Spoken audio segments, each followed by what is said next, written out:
بارگاہ رسالت والے رسالت میں ایک مرتبہ اور حدیث صلاۃ پیش فرمائے۔ اللہم صل علی سیدنا محمد وعلی آل محمد وبارک وسلم۔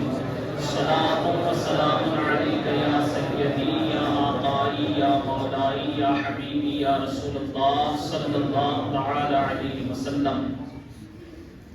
اللہ رب العزت کا بے انتہا شکر و احسان ہے کہ اس نے ہمیں آپ کو ایمان و صحت کی سلامتی کے ساتھ اپنے مقدس گھر میں بابرکت مجلس میں شرکت کا موقع عطا فرمایا۔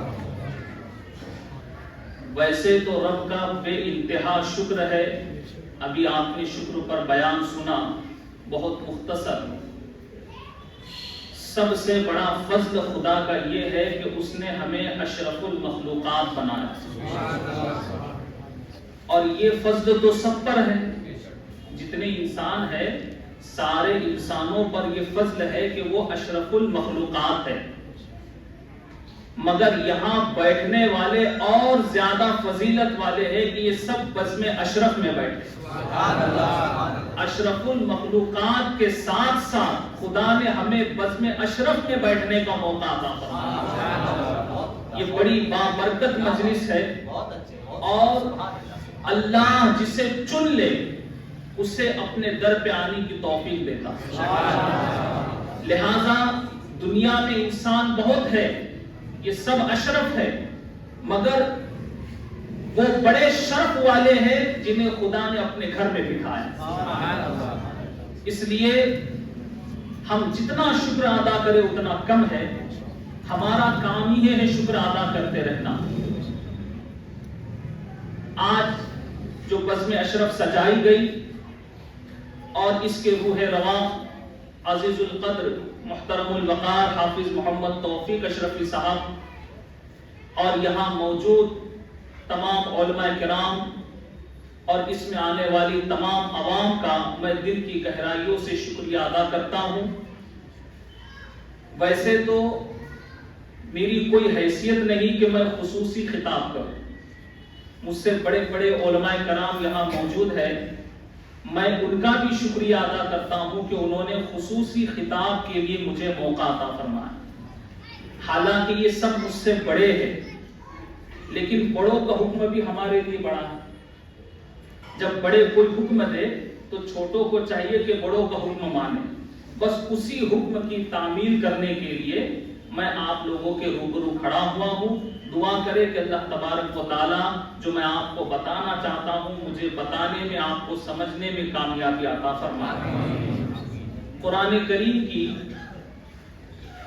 جس آیت کریمہ کی تلاوت کا شرف میں نے حاصل کیا، بڑی ہی مشہور و معروف آیت کریمہ ہے، جسے ہر نمازی ہر نماز میں ہر رکعت میں پڑھتا ہے۔ لیکن ہمیں آپ کو غور کرنا ہے، اس پر سوچنا ہے۔ ابھی مولانا نوشاد صاحب نے بتایا کہ شکر جو ہے تبھی ادا ہوگا جب ہم غور کریں۔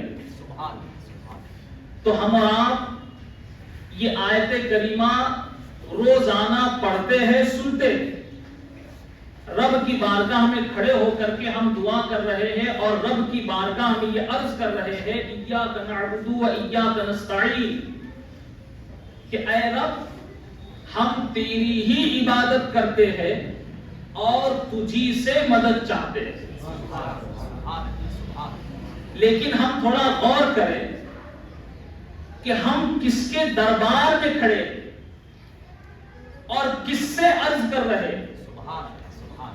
ہم نے پڑھا تو بہت مرتبہ، سنا تو بہت مرتبہ، مگر کیا پڑھا اور کیا ہم نے کہا کبھی اس پر غور نہیں کیا۔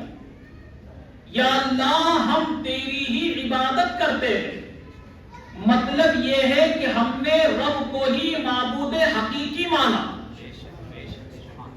معبود حقیقی اللہ رب العزت کی ہی ذات ہے، عبادت صرف اسی کی ہوتی۔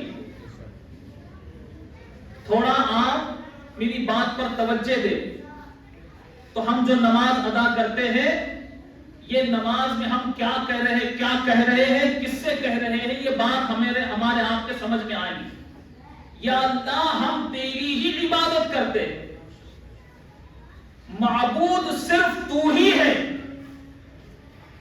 تیرے سوا کوئی معبود ہے ہی نہیں کہ جس کی عبادت کی جا سکے، نہ زمین میں، نہ آسمان میں، نہ مشرق میں، نہ مغرب میں، نہ شمال میں، نہ جنوب میں، کہیں پر کوئی نہیں معبود سوائے تیرے، تو ہی معبود حقیقی ہے۔ لیکن بات یہ ہے کہ ہم بھی نماز پڑھتے ہیں، ہم بھی خدا کو کہتے ہیں کہ ہم تیری ہی عبادت کرتے ہیں، تو ہی معبود ہے، مگر کیا بات ہے کہ ہماری نماز میں وہ مزہ نہیں ہے، ہماری نمازوں میں وہ لطف نہیں ہے، ہماری نمازوں میں وہ سرور نہیں ہے جو ایک نمازی کو حاصل ہونا چاہیے۔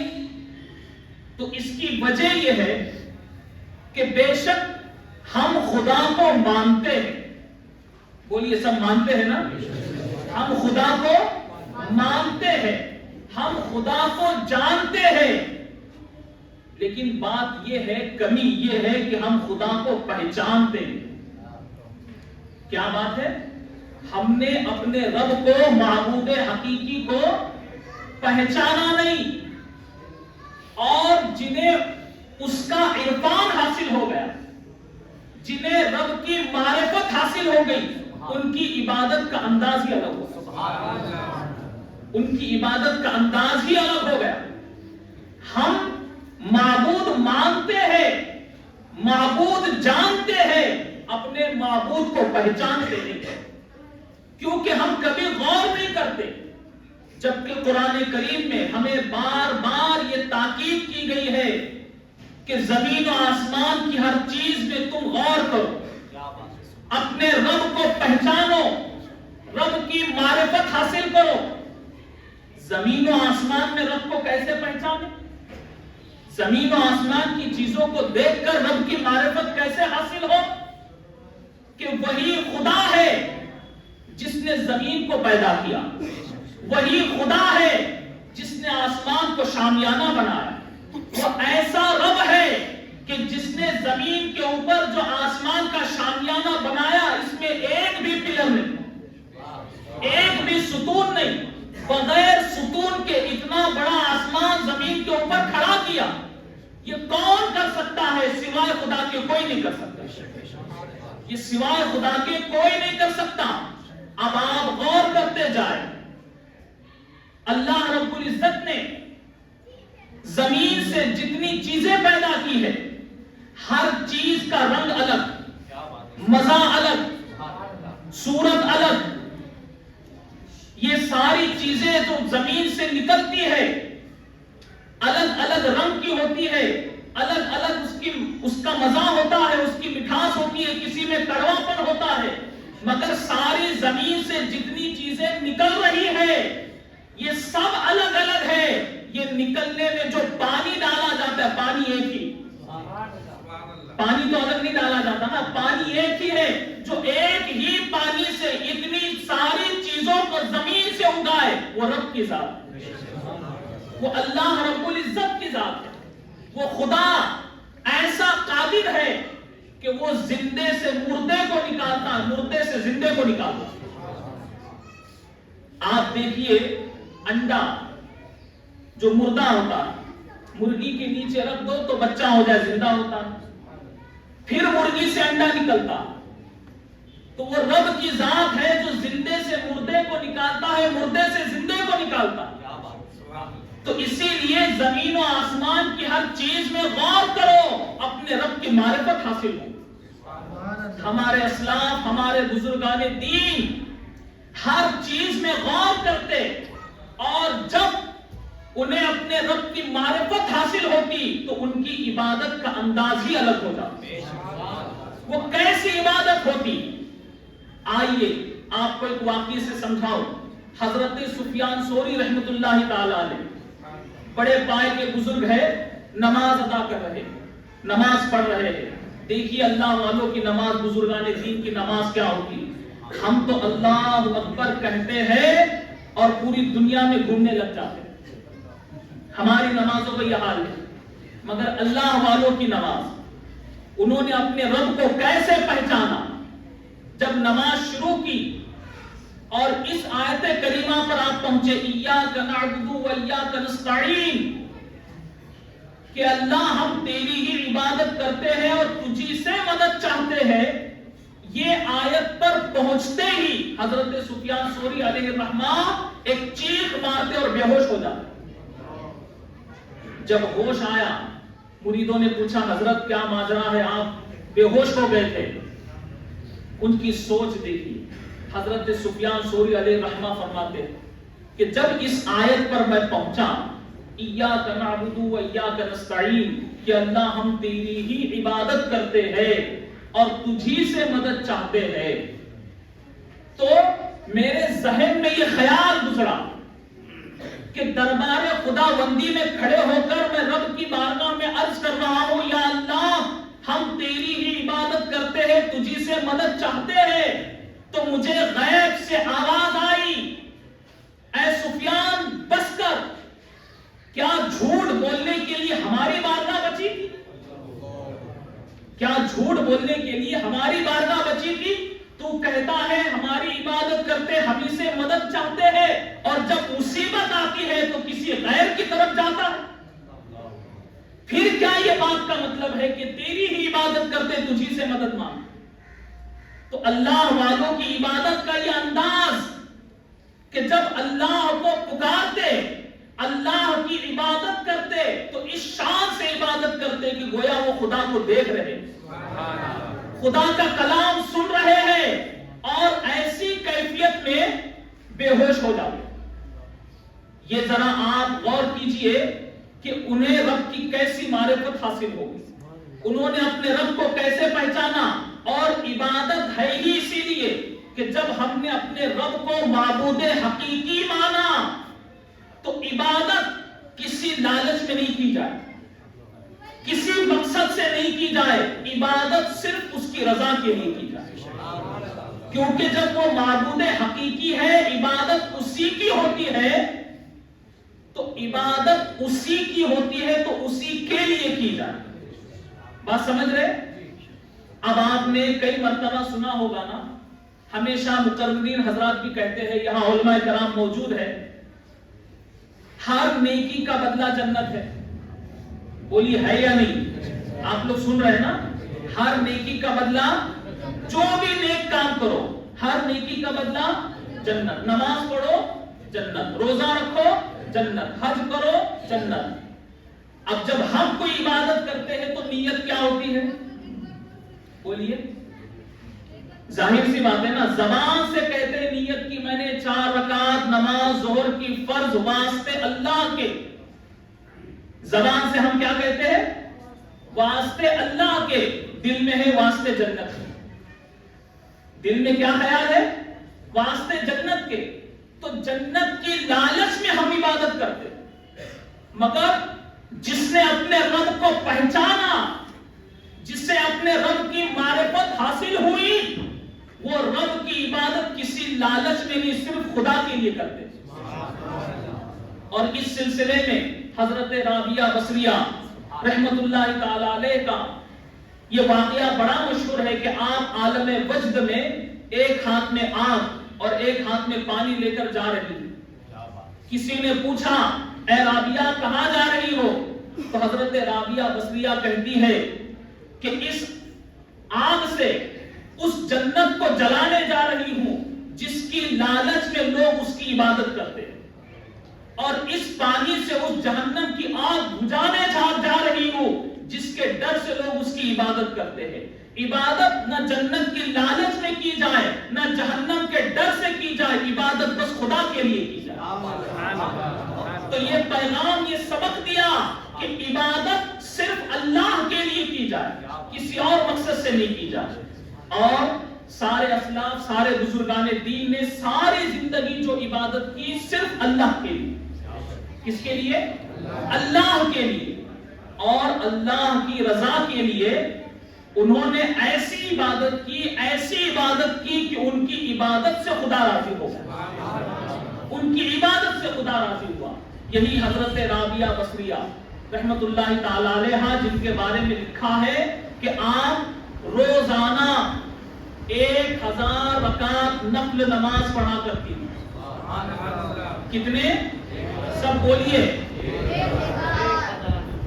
ہمیں بولنے میں تکلیف ہو رہی ہے، سوچو پڑھنے میں کیا ہوگا، ہے یا نہیں؟ اور بڑے بولنے میں تو آسانی سے بول دی 1000. اور بالخصوص اسلامی خواتین اس بات پر غور کریں جو میری پردہ نشین ماں بہنیں سن رہی ہیں. نماز نہ پڑھنے کے 1000 بہانے، نماز نہ پڑھنے کے 1000 بہانے، مگر رابعہ بصریہ بھی اللہ کی نیک بندی، عابدہ، زاہدہ، متقیہ، پارسا خاتون، مگر فرائض کے علاوہ ہماری اسلامی خواتین کا حال یہ ہے کہ فرض نماز کی پابندی نہیں ہوتی، فرضوں کی پابندی نہیں ہوتی، سنت و نوافل تو بہت دور کی بات. اور یاد رکھو اسلام کی ہر بات ہمیں دھیان سے سننا ہے. اگر ہمارا دھیان ہوگا تب ہم اپنی اصلاح کر پائیں گے. تو حضرت رابعہ بصریہ فرائض کے علاوہ، فرائض پورے ہیں، سنتیں پوری ہیں، واجبات پورے ہیں، اس کے علاوہ نوافل کی کثرت، 1000 رکعت نفل نماز روزانہ پڑھا کر، اور پڑھ کر کے یہ کہتی یا اللہ ان نمازوں کو میں نے ثواب کے لیے نہیں پڑھا، ان نمازوں کو میں نے کسی لالچ میں نہیں پڑھا، ان نمازوں کو بس تیری رضا کے لیے پڑھا، تیری رضا کے لیے یہ نمازیں میں پڑھتی ہوں. اور اللہ کو ایسا راضی کر لیا، ایسا راضی کر لیا کہ خدا بھی ان سے اتنا راضی ہو گیا، ان کی اس خدا کو خوش کرنے کی ادا خدا کو اتنی پسند آئی کہ انہی کے دور کے ایک بزرگ حضرت ابراہیم بن ادہم رحمت اللہ تعالی علیہ، انہی کے زمانے کے ہیں. آپ نے جب حج کیا تو آپ کا سفر حج اس طرح تھا کہ ایک قدم چلتے 2 رکعت نماز پڑھتے، ایک قدم چلتے 2 رکعت نماز پڑھتے. آج ہم لوگ آسانیاں ڈھونڈتے ہیں نا، جتنا سفر آسان ہو اتنا ہمارے لیے آسان ہے. لیکن دیکھو اللہ والے مصیبت میں بھی اللہ کو یاد کرتے، ایک قدم چلتے 2 رکعت نماز پڑھتے. اس طرح چلتے چلتے 15 سال کے بعد سفر مکمل ہوا. اور جب آپ مکہ شریف پہنچے تو کیا دیکھتے ہیں کہ کعبہ نگاہوں کے سامنے ہی نہیں، کعبہ نظر نہیں آیا. تو دل میں خیال آیا، حضرت ابراہیم بن ادہم کے دل میں خیال آیا، آپ نے سوچا کہ شاید میری نگاہوں کا قصور ہوگا کہ میری نگاہ کعبے کو نہیں دیکھ سکتی. خیال گزرنا تھا کہ ہاتھی پہ غیبی سے ندا آئی، اے ابراہیم تمہاری آنکھوں کا کوئی قصور نہیں، بلکہ ہماری نیک بندی رابعہ بصریہ جو کعبے کے طواف کے لیے آ رہی تھی، کعبہ خود اس کے استقبال کے لیے گیا. اللہ کو راضی کرنے کا یہ مقام ملا، اللہ کو راضی کرنے کا یہ مقام ملا. اس لیے سارے اسلاف بزرگان دین جو عبادت کرتے ہیں وہ اللہ کو راضی کرنے کے لیے کرتے ہیں. ہر کام رضا الہی کے لیے ہوتا ہے، یہاں تک کہ جب یہ اللہ والے، اللہ کو راضی کرنے والے، اللہ کو خوش کرنے والے، ان کے تعلق سے لکھا ہے، حدیث پاک میں ہے کہ جب یہ گروہ، یہ لوگ جنت میں جائیں گے تو جنت میں بھی خوش نہیں ہوں. آپ کو تعجب ہوا یا نہیں سنا؟ بولیے. آپ حیرت میں ہوں گے کہ جنت میں ایسی کون سی جگہ ہے جہاں خوش نہ ہو. یہ شداد کی جنت جو آپ نے سنی وہ جنت کی بات نہیں ہے.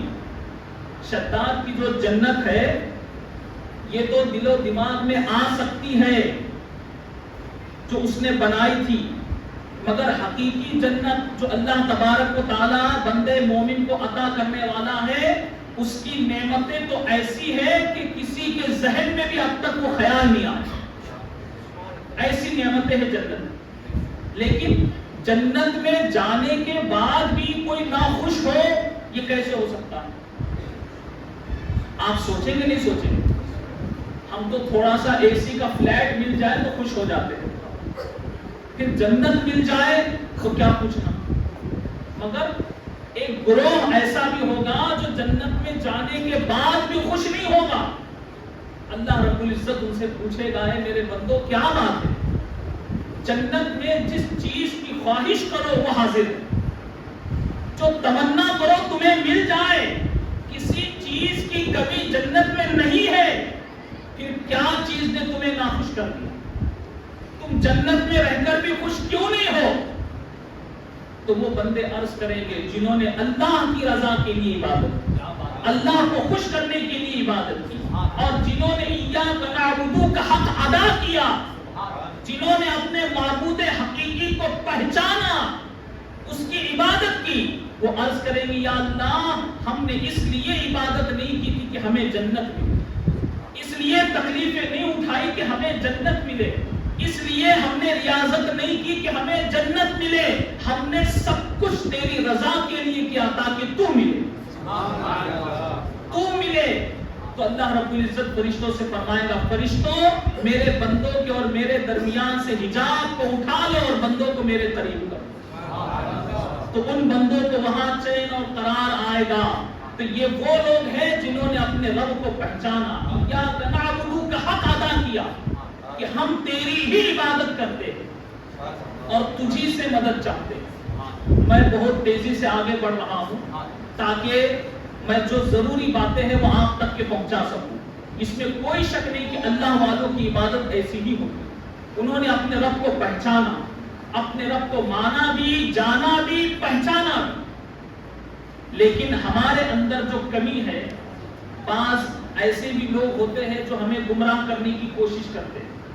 یقیناً اللہ والوں کا مرتبہ بہت بڑا ہے، اور یہ بات ہمیشہ یاد رکھو، کوئی عبادت و ریاضت سے ولی نہیں بنتا۔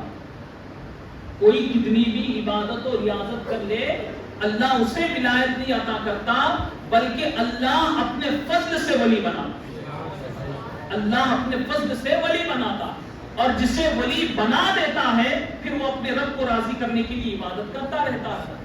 بعض لوگوں کا خیال ہے کہ تم اتنا اولیاء اللہ کا چرچا کرتے ہو، وہ کیا تھے؟ وہ بھی نیک تھے، انہوں نے نیکی میں زندگی گزاری، تم بھی نیک بنو، تم بھی ولی بنو گے۔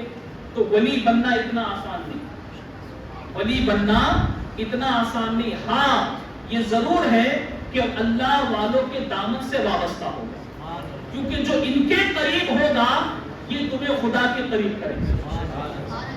جو لوگ ان سے قریب ہوگے وہی کامیاب ہو سکتے، جو خود سے جانے کی کوشش کرے وہ گمراہ ہو سکتے۔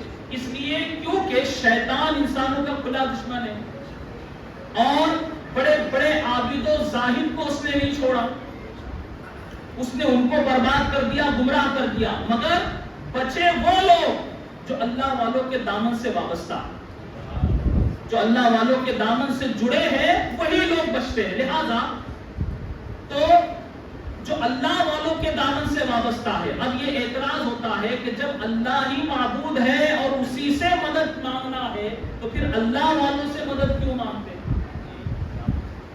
یہاں ہم اہل سنت جماعت کو یہ اعتراض ہوتا ہے، مگر دوستو ہم یہ عقیدہ رکھتے ہیں کہ یقینی طور پر اللہ رب العزت ہی معبود حقیقی ہے اور وہی مدد کرنے والا، مگر ہم اللہ والوں سے جو مدد لیتے ہیں یہ اللہ کی عطا سے لیتے ہیں۔ اللہ تعالیٰ نے اپنے دوستوں کو یہ اختیار دیا ہے، وہ بھی اپنے چاہنے والوں کی مدد کرتے ہیں۔ اس سلسلے میں ایک واقعہ بتاؤ، حضرت ابو الحسن خرقانی رحمۃ اللہ تعالیٰ، کچھ لوگ تجارت کے سلسلے میں کہیں سفر پر جانے والے ہیں اور حضرت کے پاس آئے، کہا حضرت ہم سفر پر جانا چاہتے ہیں، راستے میں لٹیروں کا خوف ہے کہ ہمارا سامان لوٹ نہ لے، اس لیے آپ سے ہم یہ عرض کرنے آئے کہ ہمیں کچھ اللہ کا ذکر بتا دیں تاکہ ہم لوٹ مار سے بچ جائے۔ تو حضرت ابو الحسن خرقانی رحمۃ اللہ تعالی علیہ فرماتے ٹھیک ہے، جب مصیبت آئے، جب تم لوگ مشکل میں پڑ جاؤ، تم پر مصیبت آئے تو ہمارا نام لے لے، کیا بتایا انہوں نے؟ ہمارا نام لے لے۔ اب کچھ ہوتے ہیں نا شک والے، ہوتے ہیں نہیں ہوتے، یہ کیسے حضرت ہے، یہ کیسے اللہ کے ولی؟ ہم نے اللہ کا نام مانگا، یہ اپنا نام دے رہے۔ یہ شک والے جو ہوتے ہیں ہر زمانے میں رہتے ہیں، اور شک والوں کا انجام کیا ہے پتا ہے؟ بڑا بہترین شعر میرے پیر و مرشد حضور شیخ الاسلام والمسلمین نے کہا ہے، یقین والے کہاں سے چلے کہاں پہنچے، یقین والے کہاں سے چلے کہاں پہنچے، جو اہل شک ہے اگر میں مگر میں رہتے ہیں، یہ اگر مگر ہی کرتے رہتے۔ بڑا تعجب ہوا، ہم نے اللہ کا نام مانگا، یہ اپنا نام دے رہے، لیکن بولنے کی ہمت نہیں ہوئی، وہاں سے اٹھ کر چل دیے۔ سفر شروع ہوا، بیچ میں جب لٹیروں نے مال لوٹنا شروع کیا، اس میں ایک سچا عاشق تھا، سچا چاہنے والا تھا۔ جیسے ہی وہ لوٹنے والے لٹیرے آئے، اس نے حضرت ابو الحسن خرقانی کا دل سے نام لیا، ان کو یاد کیا۔ نام لیتے ہی یہ اپنے ساز و سامان کے ساتھ غائب ہو گئے، اور باقی جتنے تھے وہ اللہ اللہ کر رہے تھے، اللہ کا ذکر کر رہے تھے، مگر ان کا مال نہیں بچا۔ چوروں نے، ڈاکوؤں نے ان کا مال لوٹ لیا، مال لے کر کے چلے گئے، ان کو بھی مار کے چلے گئے، مار کے یعنی جان سے مار کے نہیں، مار دھاڑ کر کے چلے گئے۔ اب یہ اپنے اس ساتھی کو ڈھونڈ رہے، جو ہمارے ساتھ ایک ساتھی تھا، وہ کہاں ہے؟ تھوڑی دیر کے بعد وہ بھی ظاہر ہو گیا، اور ساز و سامان کے ساتھ۔ سب کو حیرت ہوئی کہ یہ بھی تو ہمارے ساتھ ہی تھا، لیکن اس کا ساز و سامان بھی سلامت ہے، یہ بھی سلامت ہے۔ پوچھا یہ کیسے سلامت ہے؟ کہا جیسے ہی وہ مصیبت آئی، میں نے حضرت ابو الحسن خرقانی کو یاد کیا، ان کا نام لیا اور غائب ہو گیا، اور تھوڑی دیر کے بعد ساز و سامان کے ساتھ پھر ظاہر ہو گیا، جیسا آپ دیکھ رہے ہیں۔ سفر ختم ہوا، جب حضرت کی بارگاہ میں پہنچے تو لوگوں نے کہا حضرت ماجرا سمجھ میں نہیں آیا، ہم نے بھی اللہ کو یاد کیا، اس کا ذکر کیا، اس کو پکارا، مگر ہمارا سامان نہ بچ سکا، لیکن اس نے آپ کو پکارا، آپ کا نام لیا، تو یہ ساز و سامان کے ساتھ غائب ہو گیا، سلامت بھی رہا۔ حضرت ابو الحسن خرقانی رحمۃ اللہ تعالی علیہ جواب دیتے ہیں، اے نادانو، خدا کو تم بھی یاد کرتے ہو، خدا کو ہم بھی یاد کرتے ہیں، فرق یہ ہے کہ تم صرف دل سے خدا کو پکارتے ہو، ہم دل کے دل سے خدا کو پکارتے ہیں۔ اگر مصیبت میں تم ہمیں پکارتے، ہم تمہارے لیے خدا کو پکارتے، خدا تمہاری مدد کرتا۔ تو جو اللہ والوں کے پاس جاتے ہیں وہ اللہ والوں کو اللہ والا سمجھتے ہیں، اللہ نہیں سمجھتے، اللہ والا سمجھتے ہیں، اللہ نہیں سمجھتے۔ عزیزان گرامی، برادران ملت اسلامیہ، اس لیے ہمیں اپنے عقیدے کو بھی درست کرنا ہے اور اپنے احوال کو بھی درست کرنا ہے۔ یہ بھی الزام ہم پر ہے کہ ہم اللہ والے تو ہے بحمدہ تعالی، اپنے آپ کو اللہ والا کہتے ہیں، مگر ہم چلتے نہیں اللہ والوں کے طریقے۔ یہ بات حقیقت ہے یا نہیں؟ اللہ والوں کے نماز سے کتنی محبت تھی، ان کی کتنے واقعات ہیں کہ وہ نماز سے کتنی محبت کرتے تھے۔ ہم اپنے آپ کو اللہ والا کہتے ہیں نا۔ میں اگر آپ سے پوچھوں کہ بتاؤ آپ اللہ والوں کے چاہنے والے ہو یا نہیں، تو کیا جواب دیں؟ بولیے، سب بولیے زور سے۔ 5 وقت کے نمازی ہے یا نہیں؟ آواز کم ہو گئی۔ تو کیا ہم میں کم ہے، کیا زیادہ ہے، یہ ہم خود فیصلہ کریں۔ انہیں کتنی محبت تھی نماز۔ بلخ کے ایک بزرگ جو ہمیشہ نماز با جماعت کے پابند رہے، کسی وقت ان کی جماعت نہیں چھوٹی، جماعت سے نماز ادا کرتے، مگر ایک مرتبہ کسی کام کی وجہ سے آپ کی صرف جماعت چھوٹ گئی، تو اتنا روئے اتنا روئے اتنا روئے کہ 1-2 لوگ آپ کی تعزیت کے لیے آئے۔ تعزیت سمجھتے ہیں نا، مرنے کے بعد کسی کے گھر میں جا کر جو دلاسا دیتے ہیں، جو صبر کی تلقین کرتے ہیں، اسے کہتے ہیں تعزیت کرنا۔ تو 1-2 لوگ آپ کی تعزیت کے لیے آپ کو صبر کی تلقین کرنے آئے، تو سنیے اللہ والے کا جواب۔ وہ بزرگ فرماتے ہیں کہ آج میری صرف جماعت چھوٹی تو 1-2 لوگ میری تعزیت کے لیے آئے، اگر میرا بیٹا مر جاتا تو سارا بلخ میری تعزیت کے لیے آتا۔ افسوس کہ لوگوں کی نظر میں دنیا کی مصیبت بھاری ہے، دین کی مصیبت ہلکی نظر آتی۔ ہمارا اپنا حال دیکھیے، مال گم ہو جائے تو ہم غمگین ہو جاتے ہیں. ہوتے ہیں یا نہیں؟ بولیے. کسی کا قیمتی موبائل گم ہو جائے وہ پریشان ہوگا یا نہیں ہوگا؟ سب بولیے آپ لوگ، میں پوچھ رہا ہوں آپ سے. پریشان ہوں گے نا، کیونکہ آپ کا مال گیا ہے. لیکن بتاؤ، کیا کبھی نماز چھوٹنے پر بھی آپ کو غم ہوا؟ یہ نہیں دوستو، اللہ والے یہ طریقے پر رہے. افسوس ہوتا انہیں اس بات پر. اس لیے ہم اپنی اصلاح کریں. یہ تو ہے کہ بحمدہ تعالی ہم نے جمعہ کو بھی جو ہے ایک رواج بنا دیا. جمعہ میں کثرت سے لوگ آتے ہیں، اور یہ ہوتا ہے کہ جمعہ میں تقریر کا ٹائم جو ہے لمیٹڈ ہوتا ہے. اتنے ٹائم پر تقریر ختم ہو، اتنے بجے جمعہ ہوتی ہے. گھر سے نکلنے سے پہلے ہی لوگ سوچ کے جاتے ہیں کہ اتنے بجے کی جمعہ ہے، اتنے بجے پڑھ کر آئیں.